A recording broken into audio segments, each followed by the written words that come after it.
하나님의 말씀은 마가복음 8장 34절로부터 38절까지 말씀입니다. 마가복음 8장 34절로부터 38절까지 제가 대표로 봉독하겠습니다. 무리와 제자들을 불러 이르시되 누구든지 나를 따라오려거든 자기를 부인하고 자기 십자가를 지고 나를 따를 것이니라. 누구든지 자기 목숨을 구원하고자 하면 잃을 것이요 누구든지 나와 복음을 위하여 자기 목숨을 잃으면 구원하리라. 사람이 만일 온 천하를 얻고도 자기 목숨을 잃으면 무엇이 유익하리요? 사람이 무엇을 주고 자기 목숨과 바꾸겠느냐? 누구든지 이 음란하고 죄 많은 세대에서 나와 내 말을 부끄러워하면 인자도 아버지의 영광으로 거룩한 천사들과 함께 올 때 그 사람을 부끄러워하리라. 아멘. 잠시 기도하겠습니다. 하나님 아버지, 마가복음을 통해서 예수님께서 친히 하신 말씀, 주님의 목소리, 주님의 행동들을 우리가 느끼고 또 오늘 우리에게 주신 이 하나님의 말씀을 통해서 그 예수님께서 하신 말씀이 나에게 주신 말씀으로 이 시간에 받기를 원합니다. 그냥 우리의 마음을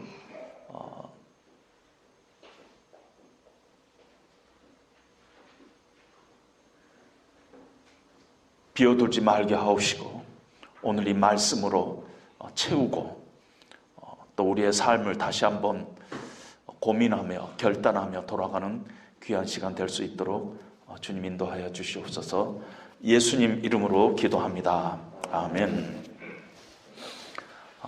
오늘 설교 제목을 제자도라, 어떤 면에서 가장 평범한 제목이라고 할 수 있는데요.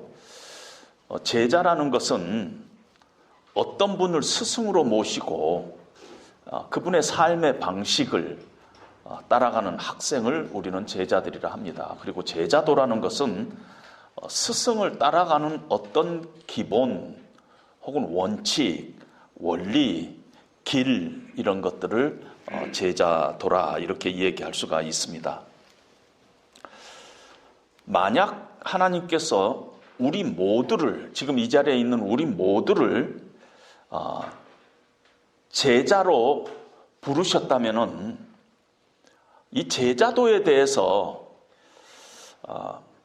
이것이 우리 신앙의 굉장히 중요한 기본임에도 불구하고 우리가 많이 오해하고 있는 부분이 있어서 오늘은 우리가 그 오해들을 바로 잡고 또 이 제자도가 우리 삶의 중심으로 올 수 있도록 다시 초청하고 우리가 우리의 영적으로 무디어되어 있는 부분들을 좀 각성하고 그런 시간이 되기를 원합니다.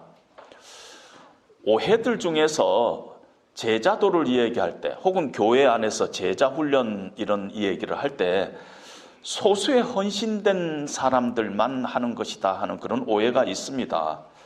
이건 나한테 대한 것은 아닌 것 같다 하고 생각을 합니다. 왜냐하면 교회에서 제자 훈련을 할 때 소수를 추려서 훈련을 합니다.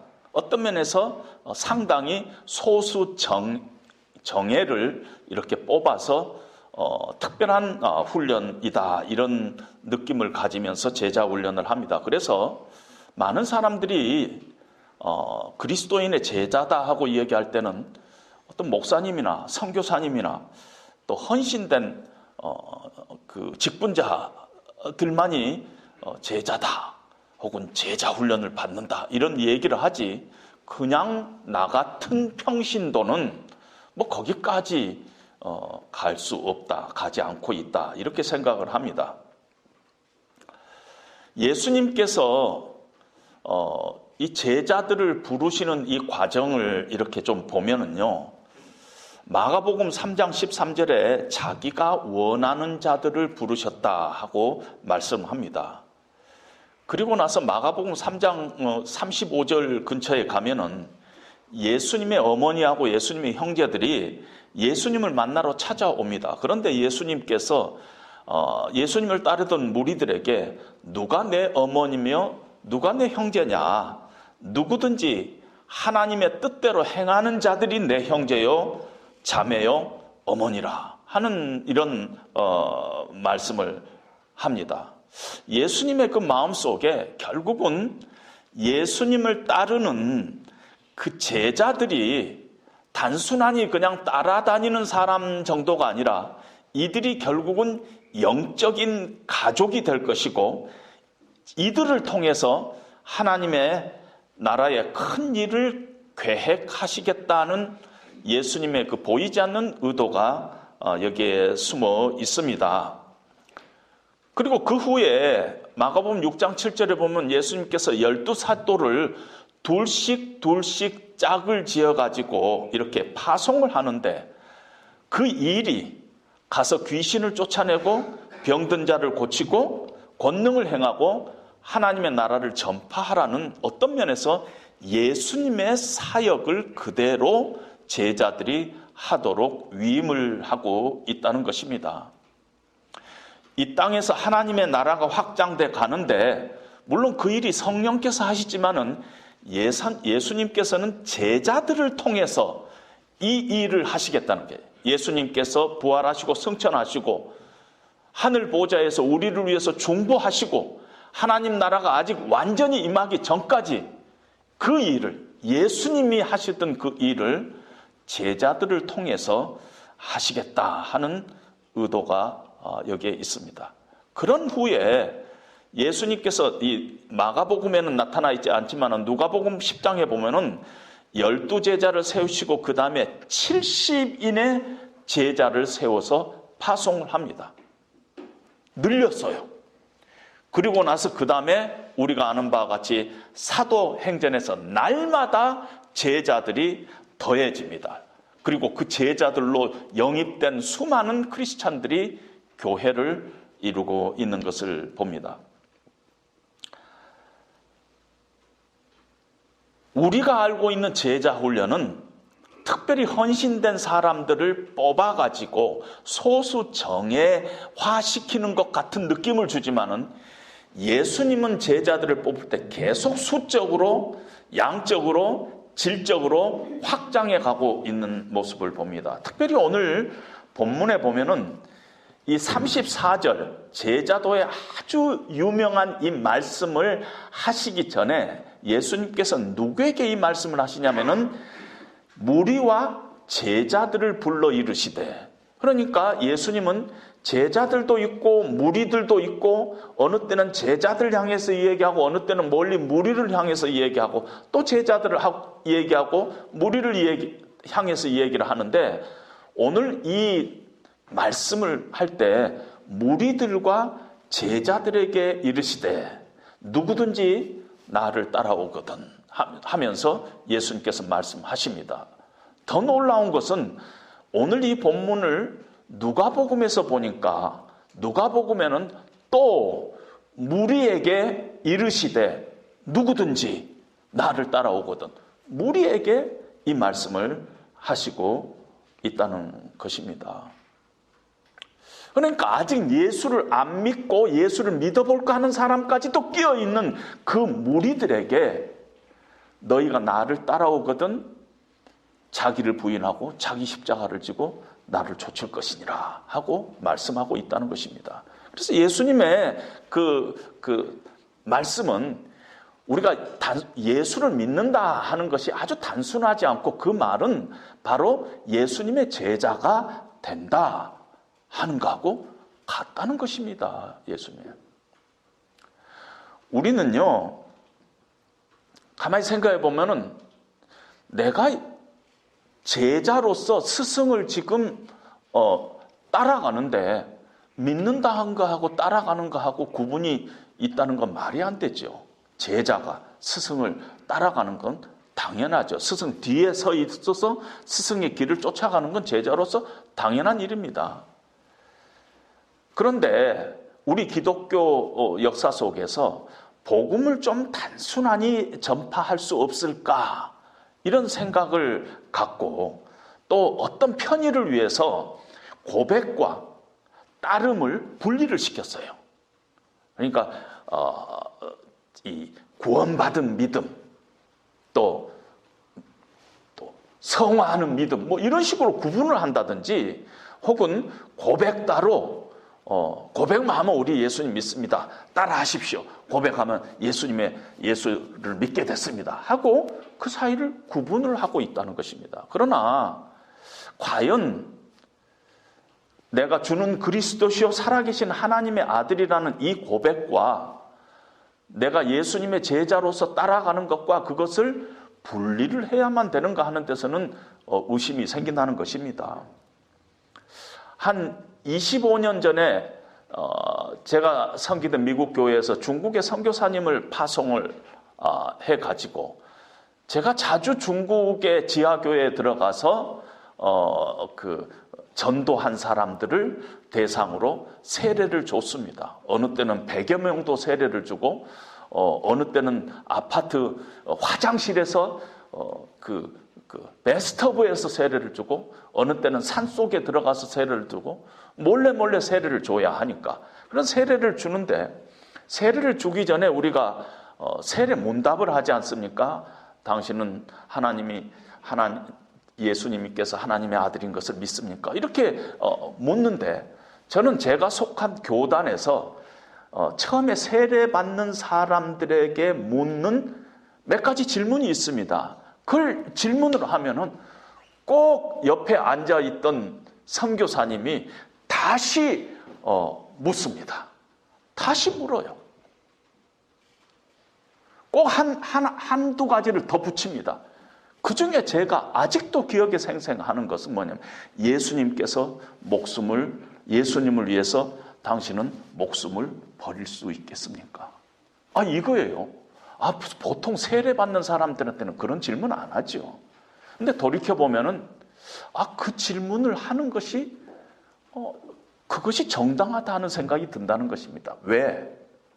예수를 믿는다는 거하고, 내가 예수님의 제자다 하는 거하고 같은 것이라면은, 오늘 무리들에게 예수님께서 말씀하시기를 누구든지 나를 따라오거든 자기를 부인하고 자기 십자가를 지고 나를 쫓으라 그랬기 때문에 그 선교사님이 그런 질문을 더 하는 것은 합당하다 하는 생각을 갖게 된다는 것입니다.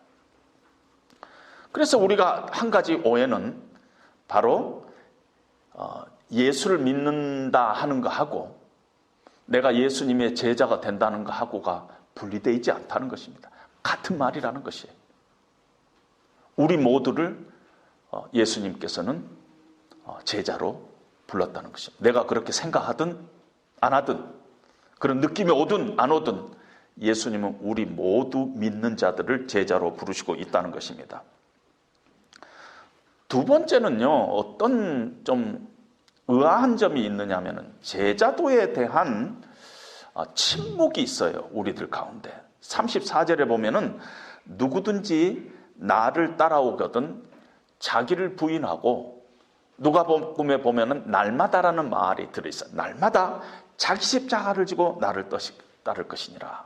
이거는 아마 교회에서 성경 공부해 본 사람들은 중요한 요절로서 다 암송하고 익숙해져 있고 너무나 잘 아는 말씀이에요.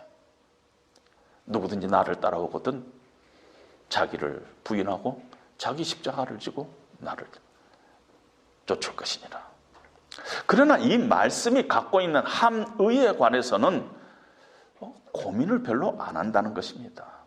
잘 아는 말씀인데, 암송하는 말씀인데, 익숙한 말씀인데 우리는 암송으로 끝나지 이 말이 과연 무엇을 나에게 도전하고 있는가, 그걸 깊이 고민하지 않고 있다는 것이 이 제자도에 대해서 우리가 갖고 있는 의아한 점이다 하는 것입니다. 칼빈은 기독교 강요에서 이렇게 말씀하고 있습니다. The sum of Christian life is denying self. 이렇게 이야기합니다. 무슨 말씀이냐면 자기 부인은 크리스찬의 삶의 전부다. The sum, S-U-M. 기독교의 삶, 기독교인의 모습, 기독교인의 윤리, 기독교인의 삶의 전부 다 합친 것을 한마디로 표현하면은 기독교인이 어떻게 이 세상에서 살아야 하는가를 한마디로 표현하면은 자기 부인이다. 이렇게 얘기하고 있다는 것입니다. 그런데 이 말씀에 우리는 침묵을 하고 있다는 것입니다. 자기 부인이 뭔가에 대해서 특별히 고민하고 있지 않다는 것이에요. 왜냐하면 이 자기 부인이 결국은 우리 크리스찬 라이프의 전부인데 전부를 우리가 고민하고 있지 않다는 것이에요. 따라서 우리는 오늘 말씀을 통해서 좀 더 우리가 심각하게 이 말씀을 우리의 가슴으로 다시 한번 새기는 그런 시간이 돼야 될 줄로 압니다. 자기를 부인한다는 것이 뭔가? 이 제자도의 가장 기초석인 자기를 부인하는 것. 우리 크리스찬 라이프의 전부 다 해도 과언이 아닌 이 자기 부인이라는 것이 뭘까? 했을 때 먼저 우리는 죄가 뭔가를 우리가 먼저 생각을 해야 될 것 같아요. 많은 신학자들이 동의하고 있는 것은 죄는 그 중심에 자기가 있는 것이다. 그래서 어떤 사람은 죄가 S-I-N이잖아요. sin, S-I-N. I가 그 중심에 있는 것이 sin이다. 이렇게 또 말을 붙이는 분도 있는데 늘 중심에 자기가 있는 것, 자기 사랑, 자기 중심, 이것이 죄의 본질이라는 것입니다. 그래서 자기를 부인한다는 것은 자기 사랑, 자기 중심의 모양으로 나타나는 그 자기를 우리는 거부하면서 살아가는 것, 그것이 크리스찬 라이프의 가장 중요한 것이다. 그래서 다른 말로 다시 표현하면은 누구든지 나를 따라오려거든 자기 사랑을 내려놓고 나를 쫓으라는 것이야. 자기 사랑을 내려놓고 자기 중심을 내려놓고 예수님 중심. 정말 주님의 뜻이 무엇일까? 주님은 무엇을 기뻐하실까? 하나님의 영광을 위해서 내가 살아야 되겠는데 그것이 뭔가? 그것을 내 인생의 가장 중심에 놓고 살아야 될 텐데 그렇지 않고 자기 사랑, self-love, 자기 사랑을 그 중심에 놓고 살고 있는 그것이 어떠한 모양으로 이 표출되든지 그것을 거부하면서 살아가는 것이 제자도의 1번이라는 것입니다. 근데 이 일이 참 쉬운 게 아닌 게요. 당장 예수님 주변에 제자들의 모습을 살짝 한번 들여다보기를 원합니다. 예수님 주변에 지금 예수님을 따라다니는 12제자들 중에 가만히 들여다보면은 자기 사랑, 자기 중심의 그런 모양들이 나타나고 있습니다. 예수님께서 이 제자들 앞에 내가 예루살렘으로 가면은 장로들과 대제사장들과 서기관들에게 고난을 당하고 버림을 받고 죽게 될 것이다 하는 것을 아주 2번이나 클리어하게 제자들에게 얘기했습니다. 그렇게 예수님께서 아주 심각한 얘기를 했는데 바로 그 뒤에 9장 32절에 제자들 간에 누가 더 크냐 하는 논쟁이 있었다. 서로 싸운 거예요. 누가 더 크냐. 12제자 중에서 제일 3명인 베드로와 야고보와 요한이 거기에 배제되지 않았을 것입니다. 특히 베드로는요, 한 얼마 전에 바로 엄청난 신앙 고백을 하고 예수님의 칭찬을 들었습니다. 그런 후에 바로 예수님과 함께 변화산으로 들어갔어요. 예수님께서 영광스러운 모습으로 변했어요. 그랬더니 베드로가 거기서 뭐라고 얘기하냐면, 주여, 우리가 여기 있는 것이 좋사오니 여기 초막 셋을 짓고 여기서 함께 삽시다. 하나는 예수님, 하나는 엘리야 뭐 이러면서 삽시다. 그러는데 성경은 베드로가 그때 그 말하는 것을 이렇게 주석을 달고 있어요. 자기가 하는 말을 자기도 알지 못함이라. 베드로가 그렇게 이야기하는데 제가 지금 무슨 말을 하는가를 모른다는 것입니다. 그냥 자신감에 있어가지고 주여 그렇게 하면 안 되겠습니다. 여기서 그냥 집 짓고 살죠. 이런 베드로의 그 어떤 자기중심, 자만감, 자신감, 어떤 면에서 이런 것들을 우리가 봅니다. 야고보와 요한도 어떤 면에서 마찬가지입니다. 같이 변화산에 올라갔던 3인방 아니에요? 근데 이 마가복음 9장 앞부분에 보면은 예수님께서 이들에게 나가서 전도할 때 권능을 행하게 했습니다. 그래서 그들이 나가서 하나님의 나라를 전파하면서 귀신도 쫓아내고 병든 자를 고치고 또 능력도 행했다 하고 있습니다. 그래서 굉장히 이제 상당히 그 영적으로 본인이 지금 아주 강하다 이렇게 생각을 했던 것 같습니다. 그럴 때 예수님 앞에 마가복음 9장 42절에 이런 말을 합니다. 주여, 어떤 사람이 주의 이름으로 귀신을 내쫓는 것을 우리가 보고 우리와 함께 따르지 않으므로 제가 금했습니다 하고 예수님께 얘기하는 거예요. 그러니까 어떤 사람들 딱 보니까 예수님 이름으로 귀신을 쫓아내는데 보니까 우리 편들이 아니에요. 그래서 제가 그거 못하게 금지했어요. 야고보와 요한의 그 어떤 마음을 우리가 싹 좀 들여다볼 수 있잖아요. 우리 편이 아니다. 쟤들 우리 편 아닌데 말이야. 예수님 이름으로 귀신 쫓아내고 그래. 하지 마! 이런 거예요. 자기 중심이죠. 또 예수님께서 사마리아로 지나가는데 사마리아 사람들이 예수님을 영접하지 않으니까 요한이 주여, 우리가 불을 명하여 하늘로부터 내려 저들을 멸하라고 하기를 원하나이까? 쟤들 우리가 불 내려가지고 다 태워버릴까요? 이런 식의 얘기를 하고 예수님 앞에 아주 꾸중을 듣는 장면이 나오고 있습니다. 예수님의 어떤 가장 탑 레벨의 세 제자들이 가만히 보면은 셀프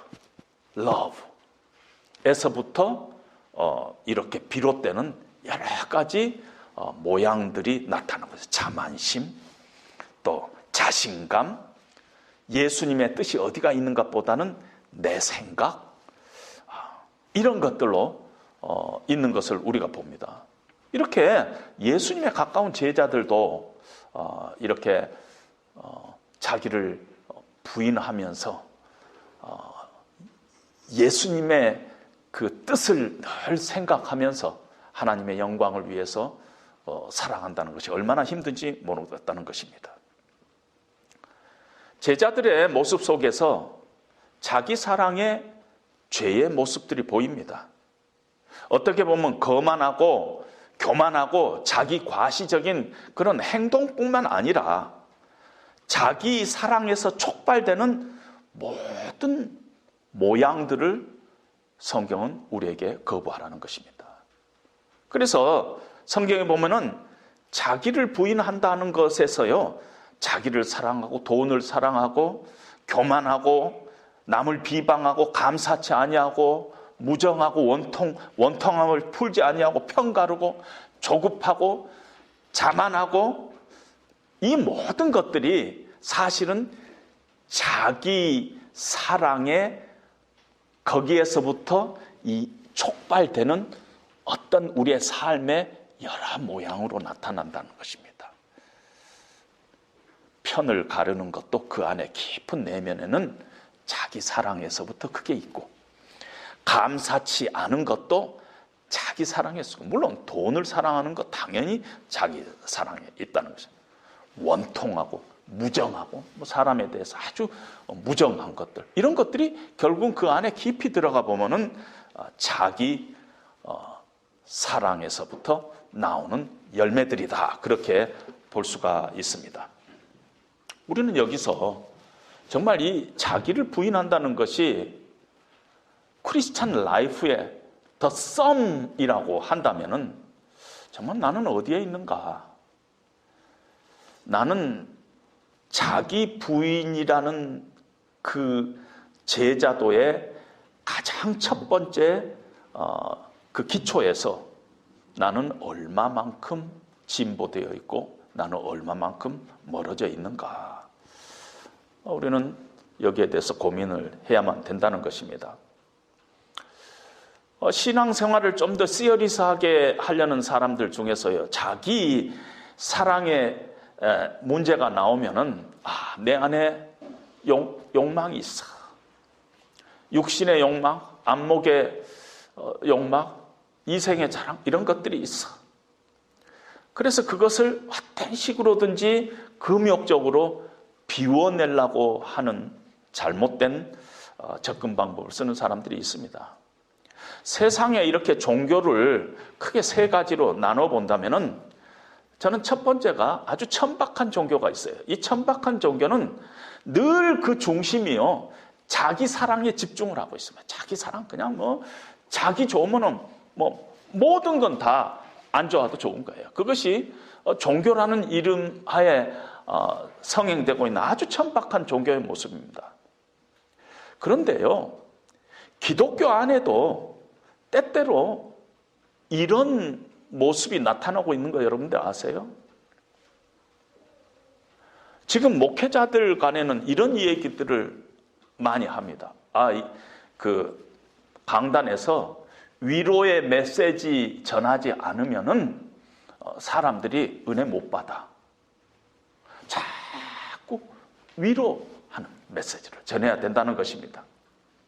그러다 보니까 많은 분들이 성경을 이렇게 해석합니다.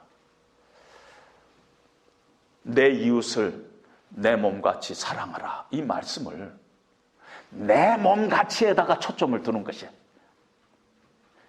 자기가 자기를 먼저 사랑해야지, 그 다음에 이웃도 사랑하게 되고 그 다음에 하나님 사랑하게 되는 것이지, 자기 사랑을 제대로 못하고 어떻게 이웃 사랑하느냐, 이렇게 생각합니다.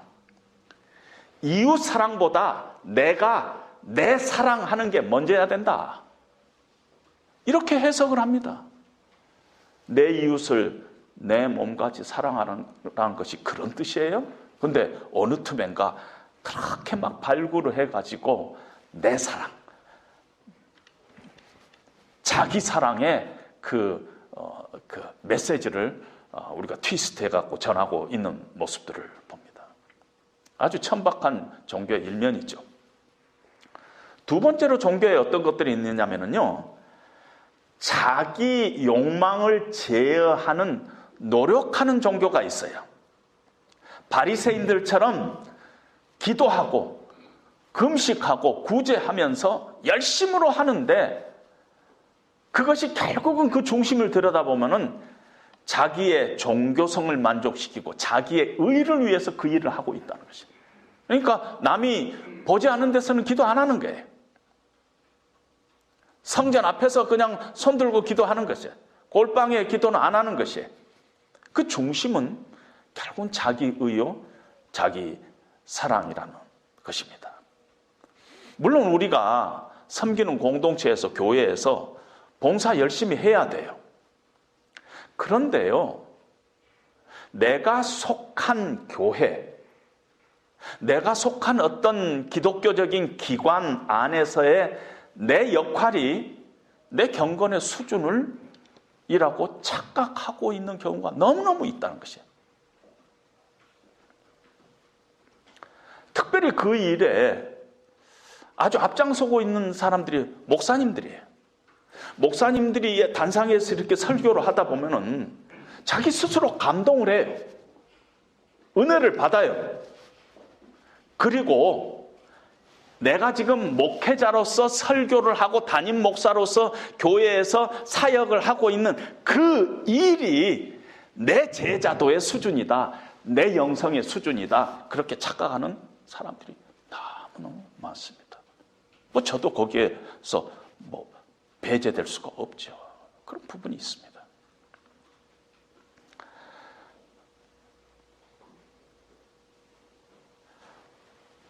어느 아시는 분이 교회가 어려움이 있어가지고, 목사님, 우리 목사님 설교 한번 들어봐 주세요. 그래서 지난주일에 설교를 한번 들어본 적이 있습니다.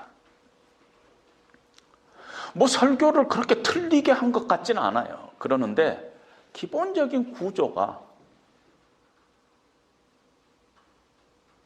내가 어느 틈엔가 설교하는 내가 사도 바울이 돼 있는 거예요.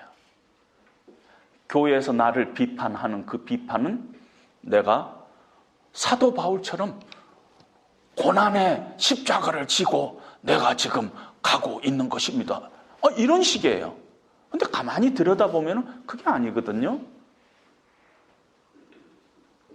그러니까 내가 하고 있는 어떤 일 가지고 영적인 상태를 평가하는 아주 실수를 우리 모두들은 범하고 있다는 것입니다.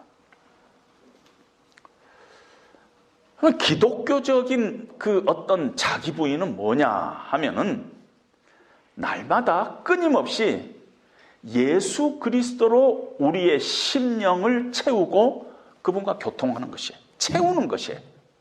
기독교의 자기 부인은 이 셀프 러브를 거부하면서 그걸로 끝나는 것이 아니라 예수님으로 다시 채우지 않고서는 결코 우리는 하나님을 쫓아갈 수 없게끔 우리 본성이 그렇게 구조적으로 돼 있다는 것입니다. 인간은 우리 노력으로 내 안에 있는 타락한 자기 사랑의 욕망을 비워낼 수가 없어요. 결코 비워낼 수가 없어요. 내 노력으로 비워내고 뭐 고행을 통해서, 금식을 통해서, 뭘 통해서 비워낼 수가 없어요. 비워낼 수가 없어요. 뭔가를 다른 걸로 채우지 않으면 안 된다는 것입니다. 예수님께서 성경에서 이렇게 말씀을 하신 적이 있어요. 더러운 귀신이에요. 사람에게서 나갔다가 막 돌아다니다가 옛날에 나왔던 집으로 다시 돌아와 봤더니 그 집이 청소되고 수리가 돼 있었어요. 그래서 여기 좋구나 하고 더 악한 귀신 7을 데리고 들어와서 살게 됐어요. 그러면서 성경에서는 나중 형편이 전보다 더 나빠졌다고 얘기를 하고 있대요. 그냥 이렇게 비우면은 그냥 깨끗함을 유지할 수 있는 것이 우리 심령이 아니라는 것이에요. 뭔가를 채워지게 돼 있다는 것이에요. 그것이 예수 그리스도로 채우지 않으면은 우리 심령은 깨끗한 상태로 유지될 수가 없게 돼 있다는 것이에요. 아무리 청소해도 그 자리에 7 귀신이 들어갈 수가 있다는 것입니다. 그래서 여러분, 기독교에 수많은 사람들이 어디 산속에 들어가서 금식을 하고 고행을 하고 앞으로 종말이 온다고 어느 이단에서는 막 미꾸라지를 잡아놓고 생으로 미꾸라지 먹는 훈련을 하고, 이 모든 것들이 겉으로 보기에는 경건한 것 같아도 결국은 7 귀신을 불러들이는 역할을 하고 있는 것을 우리는 본다는 거예요. 예수 그리스도로 채우지 않으면은 결코 우리는 그 자리를 우리 힘으로 채울 수가 없다는 것입니다. 예수님으로, 예수님의 말씀으로, 하나님의 은혜로, 성령 충만함으로 우리를 채우지 않으면은 우리는 자기 부인을 할 수가 없다는 것이에요. 자기 부인을 할 수가 없게끔 돼 있다는 것입니다. 그것이 기독교의 원리라는 것입니다.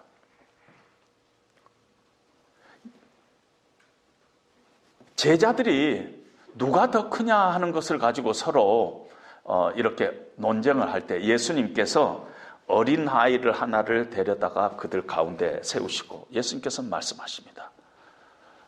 누구든지 내 이름으로 이 어린 아이 하나를 영접하면 곧 나를 영접하며 누구든지 나를 영접하면은 나를 영접함이 아니오 나를 보내신 하나님을 영접한 것이다 하면서 그 제자들 사이에 그 다툼이 일어나고 있는 자기 사랑의 그 쓰리 쓴 열매 앞에서 예수님께서는 결국은 해결이 나를 영접하라는 것이에요. 누구든지 나를 매일매일 영접하면 나로 나의 말씀으로 성령으로 하나님의 은혜로 채우면은 그것이 자기 부인의 길로 간다는 것입니다. 제자도 삶의 첫 번째 가장 기초가 되는 것입니다. 그래서 크리스찬은 자기 사랑의 문제가 우리 안에 심각하게 있다. 그게 바로 죄다. 그걸 날마다 우리가 직시해야 돼요. 내 안에 그냥 순간순간 꿈틀거리고 바로 죄가 호흡하고 있구나 하는 것을 인식하고 직면하고 직시하고 늘 하나님 앞에 하나님의 은혜를 간구하고 회개해야 되는 것입니다. 그러면 하나님께서 다시 우리에게 또 다른 눈을 보여주시고 내 안에 있는 또 그 하나님의 그 은혜로 채울 수밖에 없는 그런 부분들을 보여주면서 날마다 그리스도로 채워가는 동안에 나도 모르는 사이에 자기 부인의 자리에 우리가 선다는 것입니다. 그래서 그리스도의 영성, 제자도의 첫 번째는 그리스도로 채우는 것이에요. 채우는 것이에요. 절대 비우고 그런 것이 아니라는 것입니다. 두 번째로는요,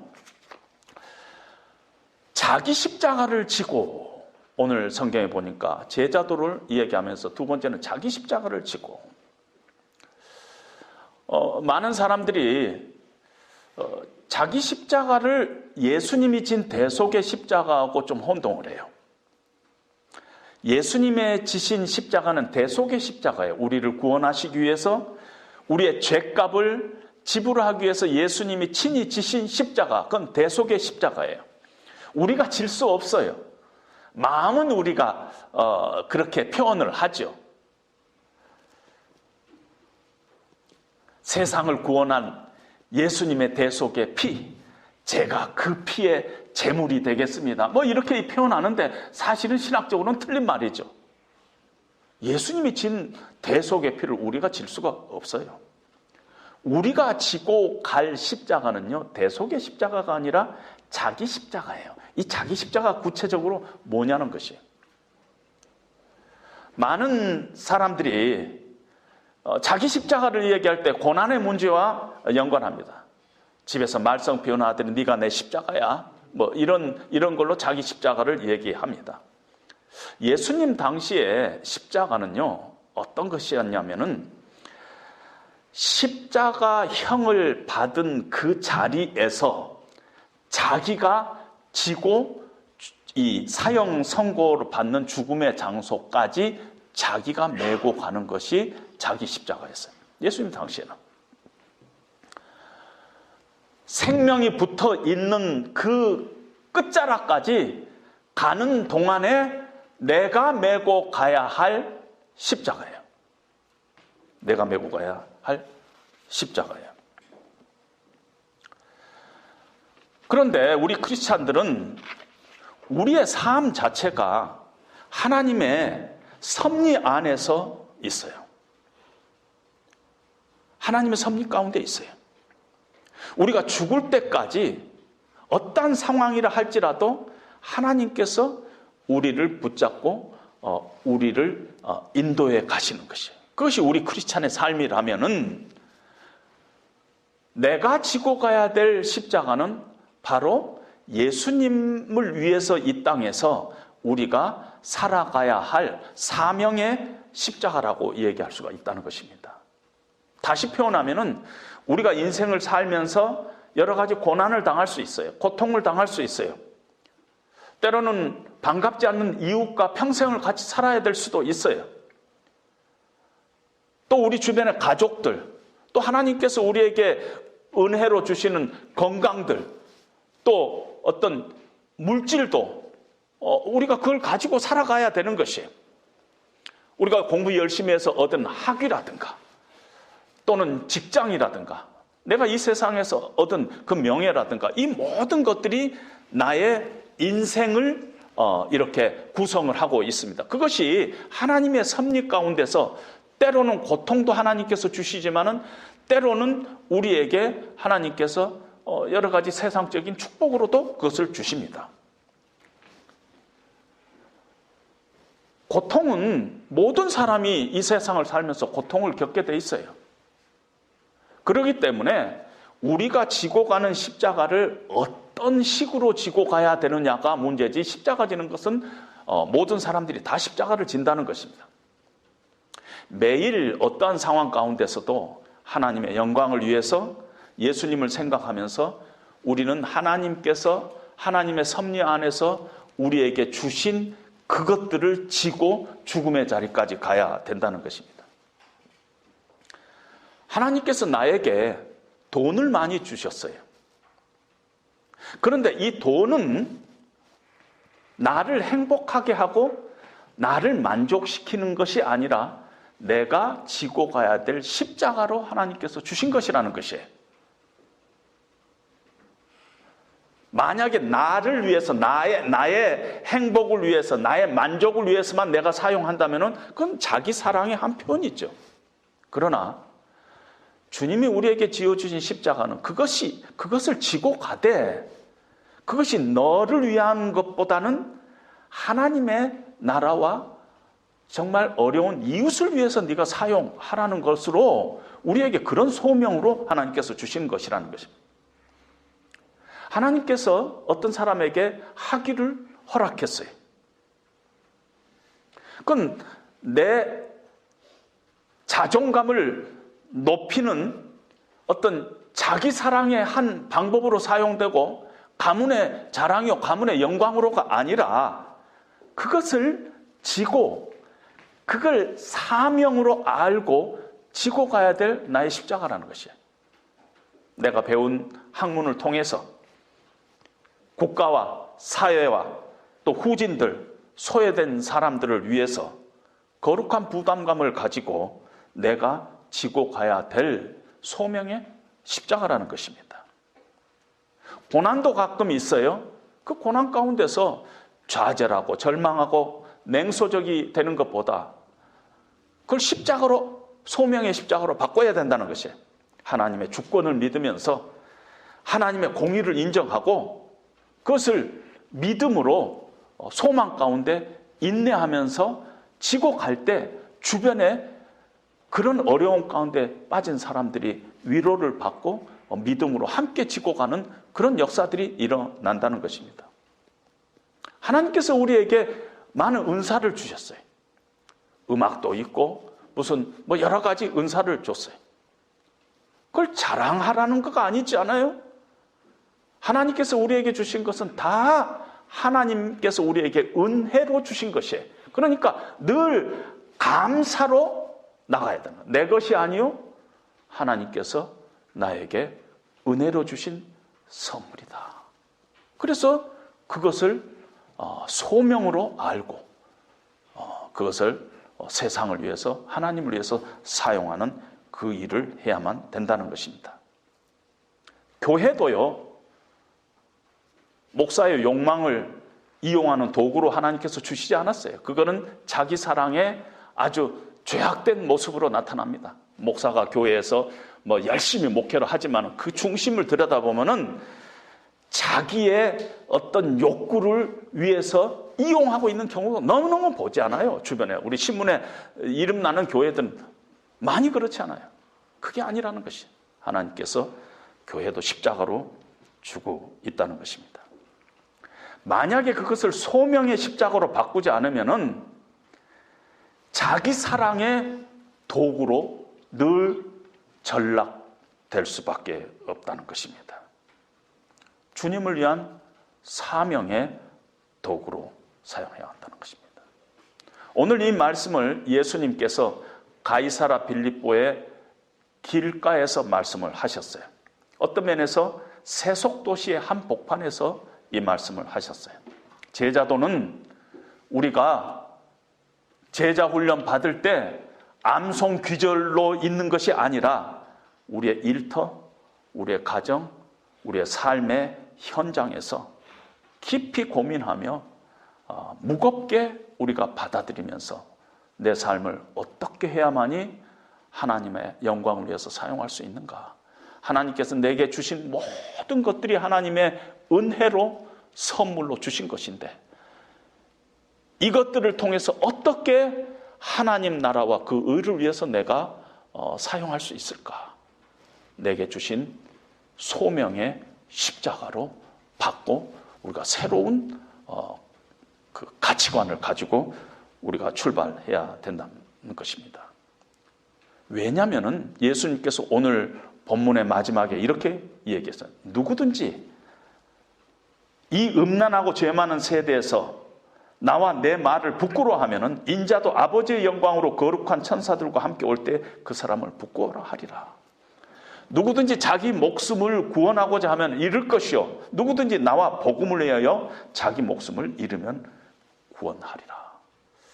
하나님의 약속도 들어있고 경고도 이 안에 들어있다는 것입니다. 우리에게 주신 우리 인생 가운데 하나님께서 허락하신 모든 것들을 우리는 축복의 도구로 내 삶을 통해서 하나님이 나에게 주시는 소명의 십자가로 그리스도의 영광을 나타내는 것으로 그것이 우리 크리스찬의 운명이고 그것이 행복인 것입니다. 왜냐하면 크리스찬은 그걸 믿는 거예요. 우리가 살고 있는 이 땅이 전부가 아니다. 이 땅은 영원하지 않다. 하나님 앞에서 우리의 삶을 짓고 할 때가 조만간 찾아온다. 나이 순으로 하나님 앞에 불려가는 거 아니잖아요. 어제 어느 배우는 55살 때 하나님 부르심을 받고 제 고등학교 동창도 어제 하나님의 부르심을 받고 나이가 그렇지 많지 않아도 하나님께서 부르신다는 것이 우리 삶이 그렇게 길지 않아요. 밤에 한 경점 같고 들에 한 포기 풀 같고 영원하지 않다는 것입니다. 그래서 우리가 하나님 앞에서 우리의 삶을 결산을 할 것을 늘 우리 안에 다짐을 하면서 도전하면서 무겁게 중하게 우리가 하나님을 섬겨나가야 한다는 것입니다. 그런데 자기를 부인하고 날마다 자기 십자가를 지고 죽는 날까지 하나님께서 나에게 맡겨주신 그 모든 것들을 하나님 나라를 위해서 사용하면서 주께 드리는 것들이 우리 노력으로는 거의 불가능해요. 쉬운 일이 아니라는 것입니다. 어떻게 그 일이 가능할까? 어떻게 하면은 자기를 부인하고 자기 십자가를 지고 가는 삶이 조금 거의 불가능하지 않고 할 수 있는 길이 없을까?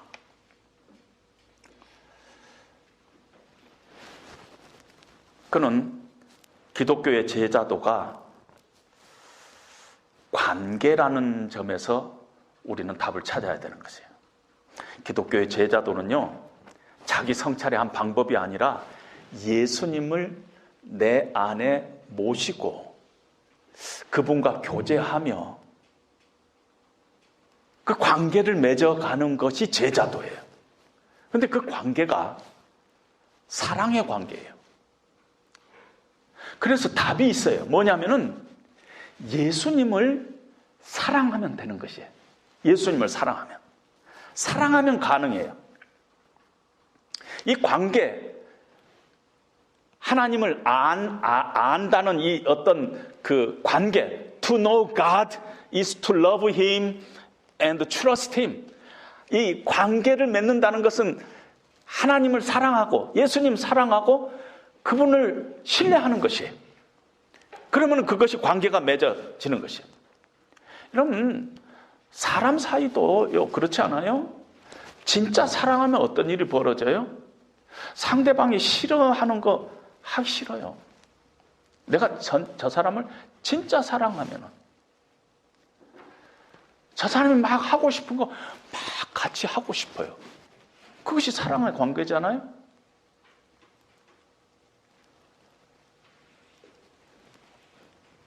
평생 담배를 피운 사람이 연애를 했어요. 자기가 사랑하는 사람이 담배를 싫어해요. 그럼 그 사람 담배 끊을까요? 안 끊을까요? 사랑하면 끊어요. 사랑하면 끊어요. 저도 젊었을 때 하루에 담배 2갑을 피우던 사람이에요. 예수님을 유학생 시절에 예수님을 영접했어요. 예수님 영접을 했는데 하나님의 말씀이 막 달고 오묘해요.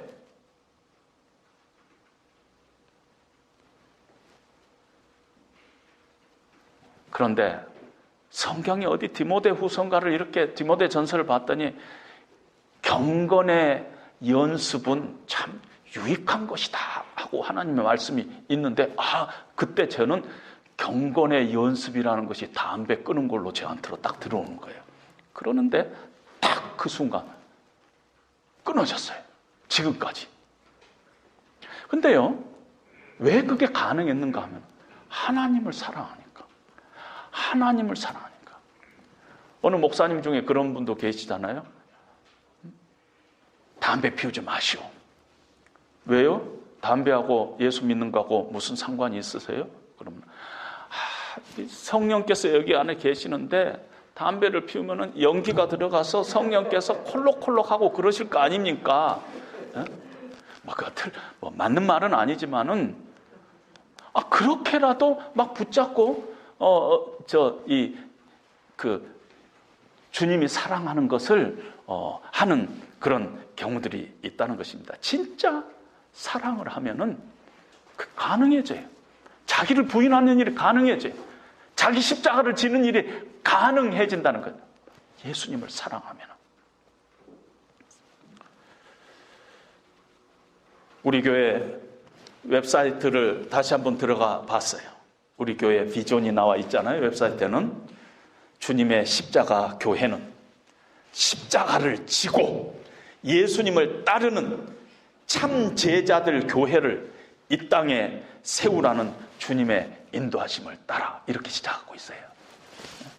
우리 교회가 존재하는 우리의 꿈, 비전은 주님의 십자가 교회는 우리가 하나님께서 우리에게 맡겨주신 그 소명의 십자가를 지고 예수님을 따르는 참 제자들 교회를 이 땅에 세우라는 주님의 명령 따라서 인도하심 따라서 우리가 교회로 모이고 있는 것입니다. 우리의 본래의 목표, 우리의 꿈, 비전, 제자도 The sum of Christian life 그걸 우리가 다시 한번 생각하면서 우리 안에 당장 우리가 시행할 수 없다 하더라도 우리 안에 어떤 영적인 꿈틀거림이 각자의 마음속에 새롭게 태어나기를 바랍니다. 그래서 우리의 삶을 통해서 거룩한 삶, 축복을 유통하는 삶, 이웃을 위해서 우리 자신을 희생하는 삶, 그런 삶으로 열매 맺는 저와 여러분들이 되시기를 주님의 이름으로 축원드립니다. 잠시 기도하겠습니다. 하나님 아버지, 제자도라는 무거운 말씀 저희들이 잘 알고 있지만은 질문하지 않고 고민하지 않고 우리가 신앙생활하던 그 말씀이 크리스찬은 어떻게 살아야 되는가? 한마디로 표현하면은 우리는 자기를 부인하고 자기 십자가를 지고 주님을 따라야 되는 삶이라고 하나님께서 말씀하셨습니다.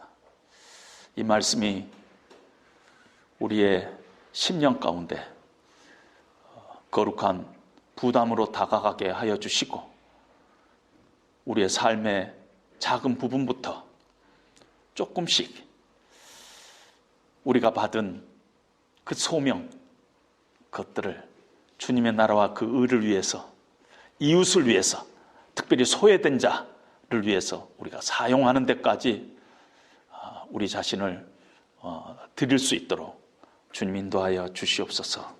예수님 이름으로 기도합니다. 아멘.